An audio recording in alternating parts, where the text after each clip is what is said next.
po nejakej tej prestávke si sa vrátil do zostavy, hneď si aj skoroval, ako to vidíš? No, bola to dlhá absencia, skoro pol roka. Bol to pre mňa taký špecifický zápas, lebo akurát ten prvý ligový zápas sme hrali práve s Jokeritom. Teraz po tej absencii som nastúpil opäť s Jokeritom, som rád, že sa mi podarilo nejaké tie 2 góliky dať, že som sa im trošku, aby som povedal, odďačil za to zranenie vlastne.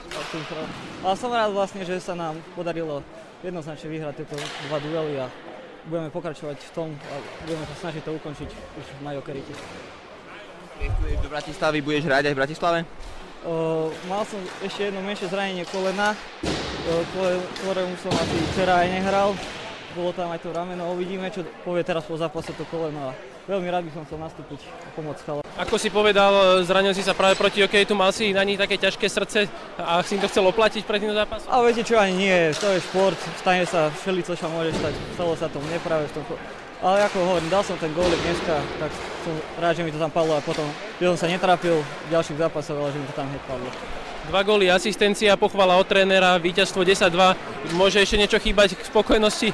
Treďo mi včera hovoril, že mám dať hat-trick, tak sa mu to nevydarilo, ale budem sa snažiť tiež na budúce to splniť. Aj keď to nepadne, tak budem rád, keď takto potvrdíme túto úspešnú značku. Zatiaľ veľmi jasná séria, 7 gólov, 10, môžeme očakávať rovnaký vývoj aj v Petržalke? Ťažko povedať, dneska sme sa chystali na tiež úplne iný zápas, tiež nám to tam padlo v tých 4-5 minútach a to sa potom úplne inak hrá, keď sa padne hneď 4 góly, než keď sa trápite, neviete dať gól, tak som rád, že to tam bolo. Doma hráte na umelej ploche, teraz idete na betón, budete to trénovať trošku aj, alebo proste risknete? Mali sme cez zimu, sme chodili do Nových Zámkov na betóne, tak si myslím, že máme natrénovať na betóne a chalani, čo hrávali dlhé roky, tak oni s tým určite nemajú problém s týmto povrotom.